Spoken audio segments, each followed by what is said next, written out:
عرب کے ماحول میں بیوی سے اظہار عشق عیب، معشوق سے اظہار عشق فخر۔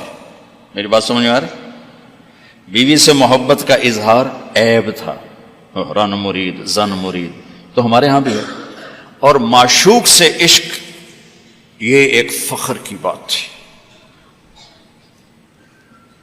یہ چند شعر سناتا ہوں۔ هل تبکین لیلا اذا مت قبلها وقام على قبر النساء النوائح۔ لیلا کے لیے اس کا مجنو، ہم تو مجنو کہتے ہیں، اس کا نام تھا توبہ، توبہ ابن السم الخفاجی، عراق کا قبیلہ تھا۔ خفاج مکے میں آباد ہے اب بھی، نام آیا نا لیلا کا۔ کما لو اصاب الموت لیلا بکیتها وجاد لها دمع من العین صافح۔ لیلا کا نام آیا۔ واغبط من لیلا بما لا اناله بلا كل ما قرت به العین طائح۔ پھر بھی لیلا کا نام آیا۔ ولو ان لیلا الاخیلیۃ سلمت علی ودونی جندل وصفائح۔ لیلا کا نام آیا۔ 4 اشعار ہر بیت میں لیلا لیلا لیلا لیلا۔ اس کی بیوی نہیں ہے، عشق ہے، اور وہ کھلم کھلا شعر کہہ رہا ہے۔ ترکت ہوا لیلا وسعدا بمعزل وعدت الى مسحوب اول منزلی۔ سعدا، لیلا، بثینہ، یہ سب سچے کردار ہیں۔ اے ساڑھے ہیر رانجے دا وارث شاہ دا دماغ الٹا ہویا ہے تو اس لکھ چھڑی، یہ کوئی کردار نہیں ہے، سسی پنو لیلا ہیر رانجا یہ سب، لیکن یہ سچے نام لیلا، سعدا، بثینہ، سعاد، یہ سب صحیح کہانیاں ہیں۔ تو میں لیلا کی سنا رہا ہوں، اور اس کا عاشق کھلم کھلا کہہ رہا ہے مجھے لیلا سے عشق ہے۔ اس کے باپ نے کہا تو نے مجھے رسوا کر دیا ہے۔ حرم میں تھے، کہیں توبہ کر تو آج کے بعد لیلا کا نام نہیں لے گا۔ تو وہ شاعر بلیغ تھا، کہنے گا الہی تبت من کل المعاصی ولکن حب لیلا لا اتوب۔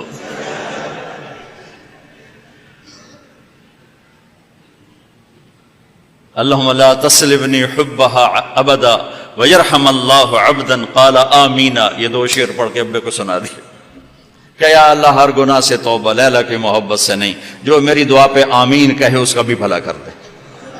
یہ میں نے آپ کو عرب کا ماحول بتایا۔ اس ماحول میں کسی کا کہنا مجھے بیوی سے پیار ہے جگر گردے کا کام۔ یہ بات سمجھ میں آ گئی؟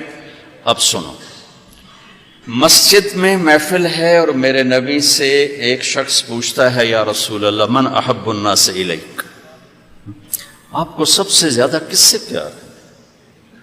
اور یہ کان میں نہیں ہو رہی بات، کھلا سوال ہے، کھلی مجلس ہے، اور آپ کھل کے فرماتے ہیں عائشہ سے،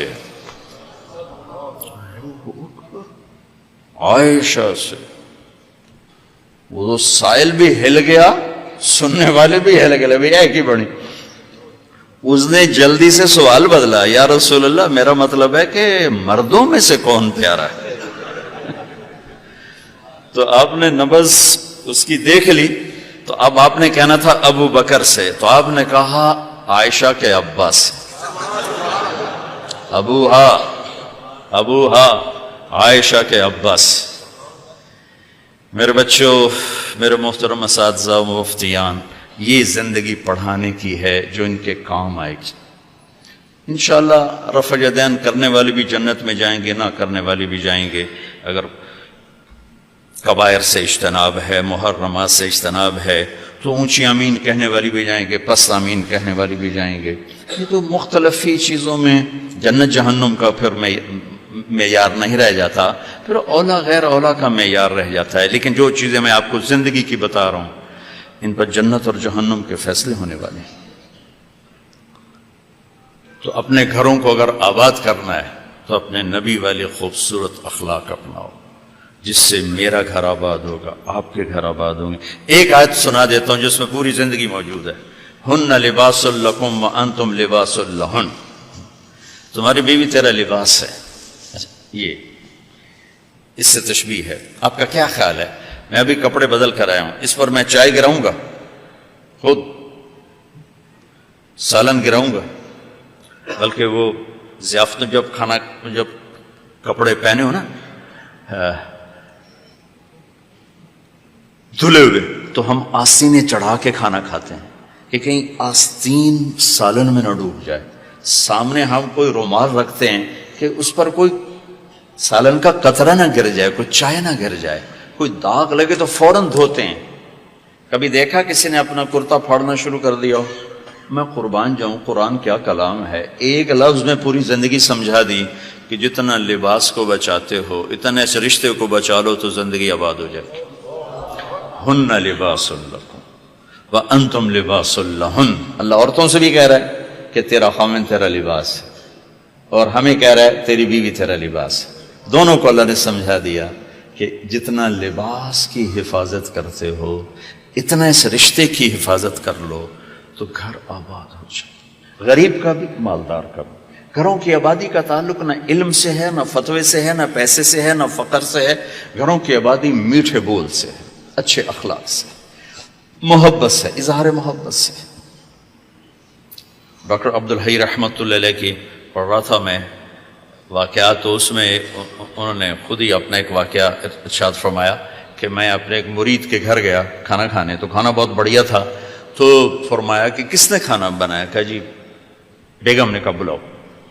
بلا کر کہا بیٹی آپ نے کھانا بہت اچھا بنایا تھا، آپ کا شکر گزار ہوں. تو اس نے رونا شروع کر دی. تو ڈاکٹر صاحب رحمۃ اللہ علیہ فرمانے لگے بیٹی رونے کی کیا بات ہے؟ کہا حضرت آپ کے مرید کے پاس 30 سال ہو گئے ہیں، ایک دفعہ کبھی اس نے نہیں کہا تو نے کھانا اچھا بنایا. بھائیو حوصلہ افزائی کرو، تعریف کرو. دیکھو خوشامد حرام ہے، تعریف تو حق ہے.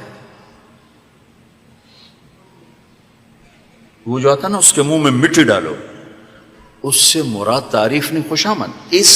میں بڑے اشکال میں رہتا تھا کہ حوصلہ افزائی تو حق ہے،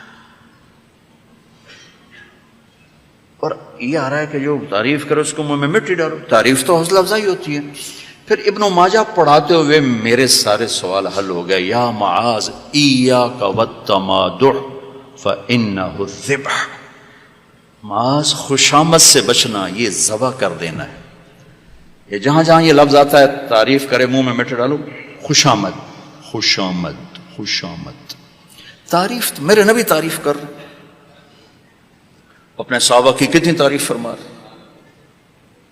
موقع موقع پر ان کی تعریف فرما رہے ہیں. تو اپنے رشتوں میں اپنے رشتوں کو پانی لگاؤ میٹھے بول کے ساتھ، تعریف کرو. کھانا بنا دو کیا اچھا بنایا ہے، لباس پہنا کیا خوبصورت لگ رہا ہے. ماں کی تعریف کرو، باپ کی تعریف کرو، استاد کی کرو، استاد شاگردگی کرے. اس سے حوصلہ بڑھتا ہے. خوشامد حرام ہے، تعریف میرا حق ہے، آپ کا حق ہے. میں آپ کی کوئی تحریر دیکھوں، آپ کا کوئی تقریر دیکھوں، آپ کی کوئی چیز دیکھوں تو میرے ذمہ ہے کہ میں آپ کی حوصلہ افزائی کروں. تو رشتوں کو پانی پلانے کے لیے حوصلہ افزائی، تعریف، کمیوں سے درگزر، اس سے میرے عزیزوں گھر آباد ہوتے ہیں. وہ عالم کا گھر ہو، مفتی کا گھر ہو، یا کسی ان پڑھ کا گھر ہو. گھروں کی یہ شکل و صورت 4 دن کا کھیل ہوتا ہے، پھر کشش ختم ہو جاتی ہے. لیکن حسن سلوک، حسن اخلاق ایسا حسن ہے جو ہمیشہ چڑھتے سورج کی طرح چڑھتا ہے، کبھی ڈھلتا نہیں. سورج تو نصف النہار پہ آ کر ڈھل جاتا ہے، اخلاق کا سورج موسم نہیں ڈھلتا ہے، یہ چڑھتا جاتا ہے چڑھتا جاتا ہے. تو اپنے گھروں کو آباد کریں حسن سلوک کے ساتھ، حسن اخلاق کے ساتھ. میرے نبی حضرت میمونہ کے گھر میں تھے. آپ رات کو پیشاب آیا، باہر نکلے، پیچھے آنکھ کھل گئی اماں جان کی، دیکھا بستر خالی، چکر دے دیا ان کو. سوکن پنے نے کہنے لگی اچھا میری باری میں مجھے چھوڑ کر دوسری بیوی کے پاس چلے گئے. وہ سوکن پن کنڈی لگا دی. اللہ کے نبی آئے، دروازہ بند. آپ نے دستک دی، میمونہ دروازہ کھولو. کہا میں تو نہیں کھولتی. آپ نے کہا کیوں؟ کہا مجھے چھوڑ کے دوسری بیوی کے پاس چلے گئے. کہا اللہ کی بندی انی حاقن، حاقن کہتے ہیں زور سے پیشاب آیا. کہا مجھے پیشاب آیا تھا بڑے زور کا. کہا کوئی پیشاب نہیں، مجھے پتا ہے آپ کہاں گئے ہیں. وہ حضرت عائشہ پیشاب ہو رہا تھا. تو آپ نے کہا اب میمونہ انا رسول اللہ، میں اللہ کا رسول ہوں، صرف تیرا خاوند نہیں ہوں، میں کیسے خیانت کر سکتا ہوں؟ پھر ان کو کرنٹ لگا، ہوئی پہلے وہ سوکن پنا آئے گا تھا، سوکن، کن کسے کہتے ہیں؟ لوہے کو تیز کرتے ہوئے، دھار بناتے ہوئے جو چھوٹے چھوٹے ذرات اڑتے ہیں، ذرات، اس کو کن کہتے ہیں۔ آنکھ میں پڑ جائے نا تو آنکھ آدمی تڑپ جاتا ہے، تو جس کی آنکھ میں 100 ذرے پڑ جائیں اس کا کیا حال ہوگا؟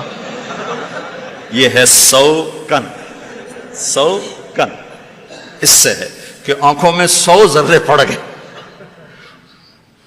بشر ہے۔ تو انہوں نے کہا، آپ نے کہا میں اللہ کا رسول ہوں، میں خیانت کر سکتا ہوں؟ پھر تو جا کے نا دروازہ کھولا ڈرتے ڈرتے، تو اللہ کے نبی مسکراتے ہوئے آئے اور آ کر اپنے چارپائی پہ لیٹ، ایک لفظ، ایک لفظ۔ میرا عزیزو، یہ میرے نبی کی خوبصورت زندگی ہے جس میں یہ سارے دروس موجود ہیں۔